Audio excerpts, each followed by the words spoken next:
So what's up everyone, and welcome to another episode of P.A.M.E.L.A. So I've been playing this game for a while, and because it doesn't have much in terms of tutorials or things that you can use to learn how to play the game, it took a while for me to figure out some of the things that go on with regards to the game. And so what I wanted to do today is, instead of going through another play-by-play, which I'll do in the next episode, I wanted to stop and go over some of the basics, things that is good to know so that you could actually go through and play the game somewhat effectively. Now, this is from my own personal experience, so it may be a limited guide, but I'll try to give some descriptions of what you can do from my experience so that you could play the game more effectively. Also, I'll try to avoid spoilers, so I'll try to stay away from story-related tips. However, there are a couple of tips I might give to make the game a little bit more playable and comfortable. Most of my guide will be focused on the gameplay and the mechanics so that you won't get frustrated with some of the things that go on in the game. Okay, so you may know that when you start the game, you start here in the cryo room and you wake up out of cryo sleep. And when you do so, you get a few tips on how to use a few buttons and commands, and then you're left on your own. And so what I wanted to start with is basically some of the utilities that you're given so that you can actually play this game. So when you begin the game, you start out with two crucial items. One is your AARM, which is your user interface and your PDA put together.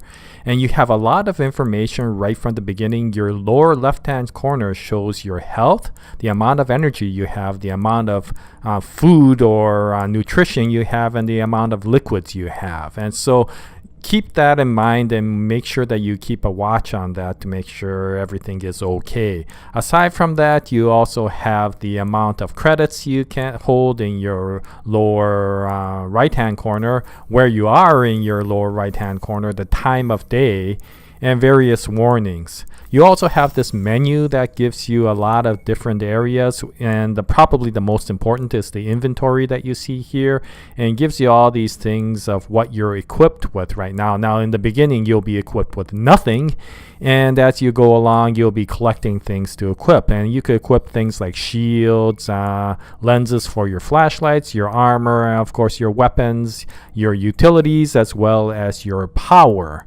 Which I'll go over a little bit later. Now, of course, your weapons come in both melee as well as ranged weapons, and your utilities are there to help augment and strengthen your weapons in many ways. What I have on is something called electron pulse that identifies where the enemy is, as well as this overclocking unit that will increase the damage of all your weapons. Your power unit is something that will help augment your energy, and I'll go over it a little bit later. You also have your inventory area where you could store a lot of things that you collect. So of course this turns out to be very useful. You also have these eventually you'll find out these locked boxes that you can unlock using these items that you can get. Or you could try to hack it yourself, of course. And then you also have your upgrade things that you see in the middle there. So yeah, this AARM turns out to be quite useful. The other very useful area of this AARM menu is the P.A.M.E.L.A controls. And the P.A.M.E.L.A controls are these built-in powers that you could get as you improve on your computer capacity of your AARM. And as you go up, you get various different capabilities. You could think of them as your abilities that go and stack on top of your weapons. Aside from that, you have these data control, and you get a lot of information that you could go over here. You have your encyclopedia that of course goes over some of your enemies and the things that you may encounter during the game. Of course, your statistics and general survival tips and tutorials. So yeah, I will quickly go over this when you first start the game and see how this goes. Now, there is this echo part which will go over and review all of the P.A.M.E.L.A comments that you get during the game. I won't go over it too much here because of the fact that they may create spoilers. Now the other item that you have that's quite useful is your scanner. And let me see if I could... no, that's not what I wanted to do. I want to scan. Yeah, you press R to get the scanner, and then you press R long to scan. And the scanner is there to help identify items that you can pick up. So let me drop something like the seed packet here and show you. As you can see, if you put your cursor on it, then it'll identify that it's something you can pick up. But you may not know to put your cursor on it. So if you hit R and let the scanner scan, then it'll identify all the items that you can pick up. So here's another item here. And here, see, you could see all these items. Over there, I have a lot more items here. Yeah, the reason I have all these items here is because of respawning capabilities, which you'll probably find out as you go on if you play the game. But I don't want to go too much into this right now because that may create spoilers. I just wanted to show how the scanner works. And the scanner has 3 different modes. So there's the item mode or the buildable mode. And what you can do is, for example, if I use my container here, the second part of the scanner will determine where you can locate and put these items. So it'll help you build your base if eventually you want to build a base. And let me just retrieve this like so. And yeah, the scanner helps in that situation as well. And the third capability of the scanner is for the repairing of damaged goods. So to do that, let me actually go back and put this container down, and then let me go and damage it. All I have to do is go up to it, and no, I guess I gotta get closer. No, I gotta get closer. There we go. Yeah, and then if I kick it and punch it long enough, then it'll get damaged pretty badly. Okay, so yeah, I think I damaged it good enough. And so if I now take the scanner and put it into the third mode, which is this one here, it'll tell you the health of the item in your right hand side. And if you activate it, it will actually fix the item. Now, you'll need your power charge cells to actually do that, and that's what the energy of your AARM is for. So the scanner turns out to be a pretty useful tool overall. So these are the 2 tools you're starting with, and it's useful to know how to control all of the commands in both of these tools when you play the game. Now, as you keep proceeding down exploring the hospital of Arc Medical, you'll run into this station here, which is actually very important to, and so I wanted to show it here. It basically gives you the energy levels of your building. The bottom shows how much energy is left available in the building, and the middle control here shows you what you can do to power up the building. So you can leave it at emergency power, which is what you start with, and you get this kind of dark area that you have. If your power is really low, it goes to a really low power, and then you basically have almost no lights at all. And if you go to no power, it'll be completely dark, and you don't want to get into that sort of situation, believe me. If you go up to full power, then you'll get really bright lights, and then it will be a lot easier to work with. So what you want to do is to gather enough energy in the building to be able to get to full power. Now, to be able to control and move it from full power to emergency power and back up again, you just use your E function key and then press those buttons, and then it'll go from full power to emergency power, or whatever button that you choose. Now, where to get the power for the building relies on this station that you see in front of you. And this is the power transfer grid. So the city of Eden has its central power location. And what you have to do is to get the power to your building here. And so you use this unit to find out how much power you have left. And then you use this button up here, this green button, and using E again as your key, you just ask for power, and it will transfer the power from the central power grid to your building. Now what you'll see is it'll also tell you how much efficiency you have, and you'll notice that it's very low in efficiency in the beginning, which means that you'll have to keep on coming back up here again to continue to transfer the power. But if you find these power repair kits, let me turn my flashlight on again. Let me show you how to use the flashlight later. But yeah, if you find these central power repair kits, then you could fix these damaged power areas in the wall, and as you fix them, what you'll notice is that your power efficiencies go up, and then you won't have to transfer as much power as often. Now as for the flashlight, it's the F key, so if you press F on your keyboard, then it'll turn the flashlight on and off. And also you'll have the ability to change the beam profile. So if you go here, you'll notice that there's this light section, and you could put these lens augments on, and it'll either disperse the light wide and not too far, or you can make it narrow and go far. So you could determine and modify it to whatever you want. Now here's a little spoiler. Since it's so crucial to find that power station as quickly as possible, I'll tell you that it's in the second floor right above the wing where you first spawned from. So what I would do is I would quickly find the stairway, go up, and then go to the second floor wing area, where right above where the cryo chambers are, and you'll eventually find the transfer grid. Okay, to give an example of this electron pulse, as you can see here, it's a utility, and it identifies where the zombies are, and it kind of lights them up.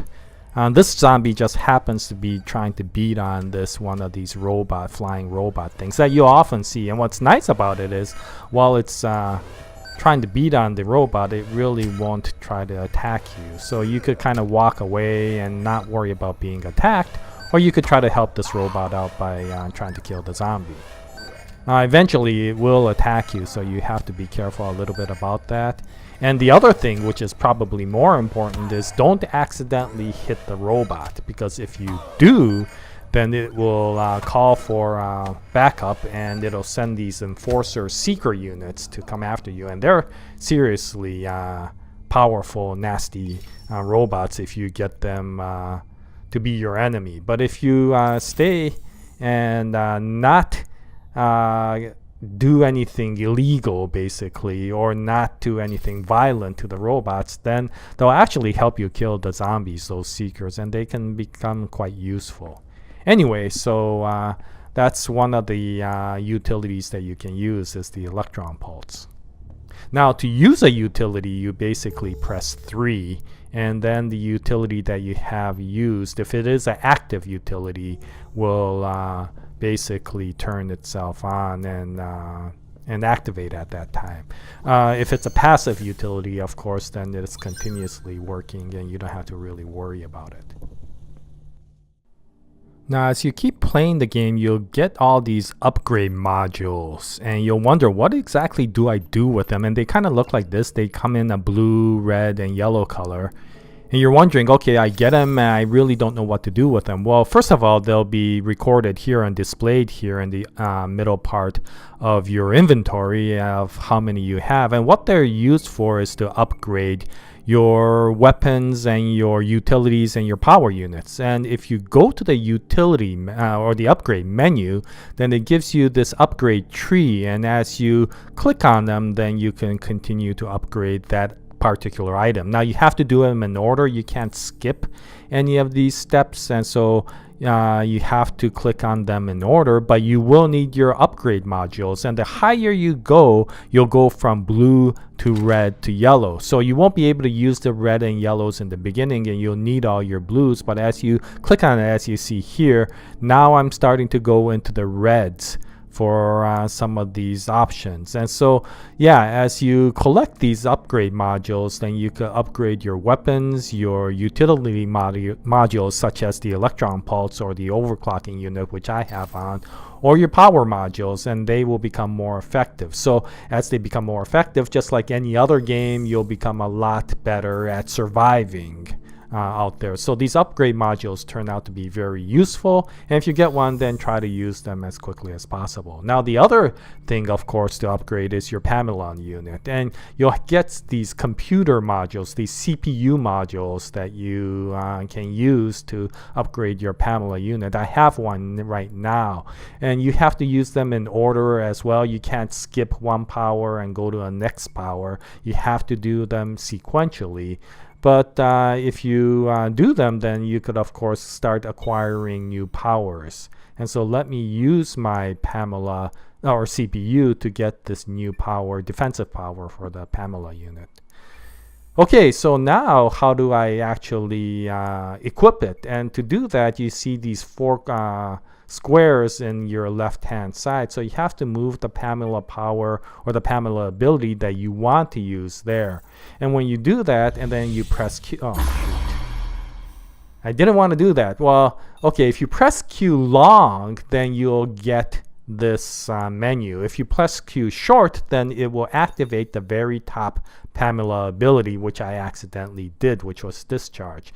Now, if you get the menu by pressing Q long, then you could choose which one you want to use, and it will give you the ability to get additional abilities aside from those that you get from your weapons, and they can become useful. The discharge is basically a knockback. It'll knock back and give a little damage to any zombies that you attack, and so by doing that, you could get them to fall over, and while they're getting up, it gives you the advantage to attack them. So yeah, these P.A.M.E.L.A abilities become quite useful, and so if you find these CPUs, it's useful to upgrade your P.A.M.E.L.A abilities as quickly as possible.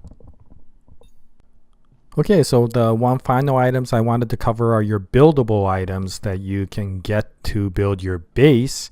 And they range in a lot of things, including these things like these gardens, portable gardens that you have here. And you have these smaller ones, which I warn will require external light to grow the plants.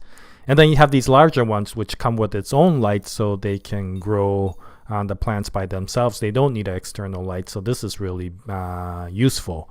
The only thing it does need is the energy from a power transmitter, which I'll go over in a few seconds. But yeah, you can use these seed packets and these fertilizer that you get to grow items. And what's nice is as you grow items, they will not only grow the vegetables, but they will also give you more seed packets. So you could use the seed packets that you harvest to grow the next ones, and all you really need are these fertilizer packs, which you can collect as you're going along. I tend to buy as many of them as possible because these tend to be quite useful, and you just load up your fertilizer pack and then you just go along, and then that keeps on going. As you grow more vegetables, you become a little bit or quite a bit self-sufficient in food. Aside from that, you have this power transmitter, and this power transmitter is quite useful because you need this to power all of your equipment. And aside from the power transmitter, you have this ion core, which is inside, which is you're basically a giant battery that you could continuously charge up, and then you put into the power transmitter to power up all these other equipment. So as you can see, if you take the battery out, then these things are no longer running because the power transmitter isn't working.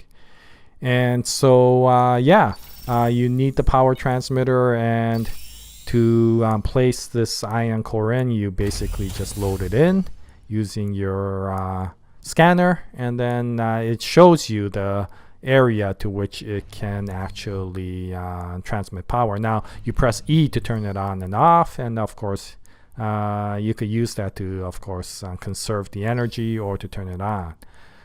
Now, to recharge these ion cores, you need these solar chargers, which I have right and left of these things. And these solar chargers basically take sunlight and charges your ion core. So you have to take them outside typically.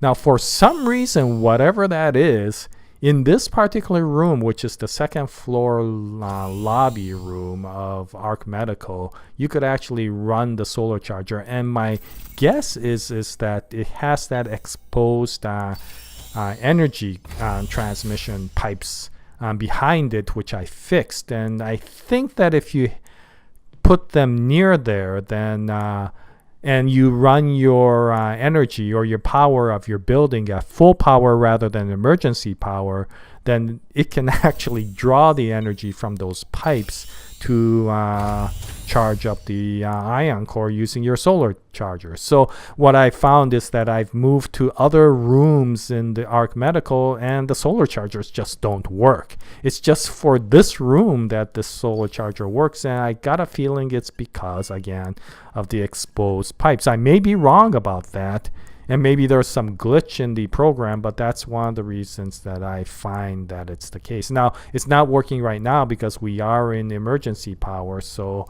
I do have to light up the place in full power. But once I do that, then you'll notice that the solar charger can work. Okay, so I put the building in full power mode now instead of emergency power.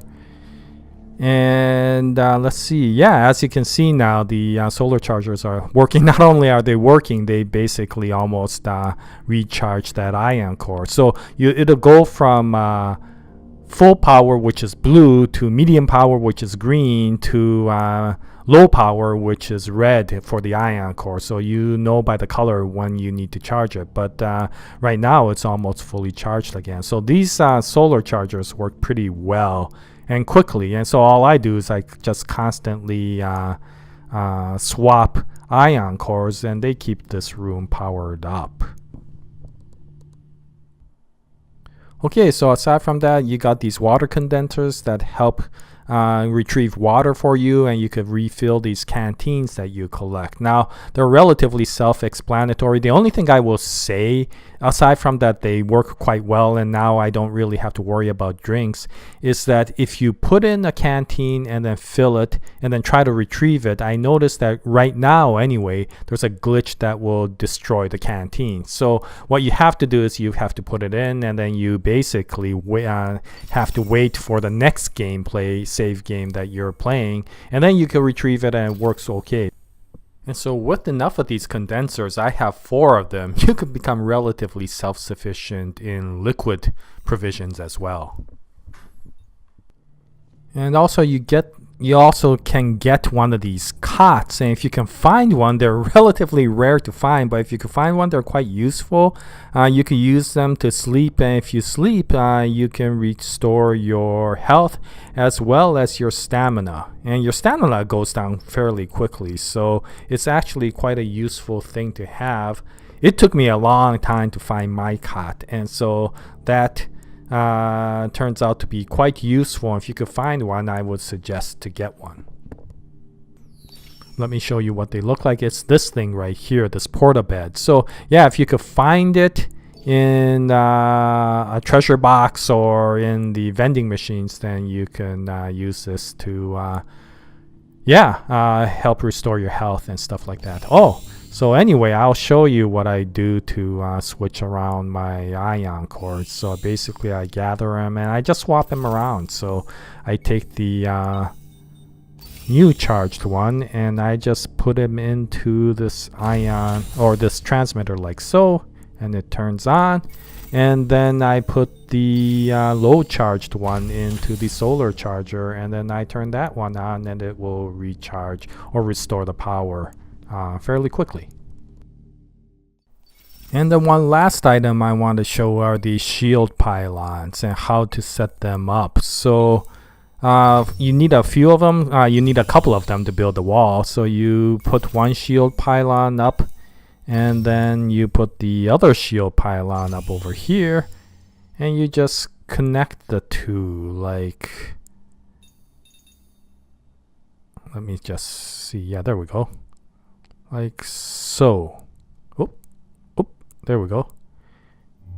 Yeah, there we go. And so, yeah, by doing that, then you could create this barrier force that even you can't go through. Here, let me just try to go through, and as you can see, you can't. You can turn it on and off, and then you can open it up. So if you want a temporary wall that will prevent even you from being able to go through, then this is really useful in the sense that, for example, if you needed to rest in a certain area and you didn't want any zombies to come into the area, then you can create this wall, and it becomes quite useful under that sort of situation. So yeah, you could become fairly creative in what you want to do to build the wall. Now you also find a doorway that you could also find, and then if you build that in, then you can pass, but the zombies cannot. So yeah, there are many things that you can find along the way in your exploring that will become quite useful. Okay, so that's some of the information I can give you with regards to this game and how to play it. I found it very frustrating in the beginning because I couldn't even figure out how to upgrade my weapons. And so I wanted to create this guide so that if anybody's playing and finding the same sort of frustrations, then hopefully this information will help. Anyway, so that wraps it up for this video. I hope you found this informative. If you have any comments, please post them in the comments section below. And we'll continue on with our play-by-play of P.A.M.E.L.A. in the future. And I hope you join us for that. As always, it's a pleasure to make these videos for you. And we wish you all the best in your gaming. And until the next video, Jaya nice day, everyone.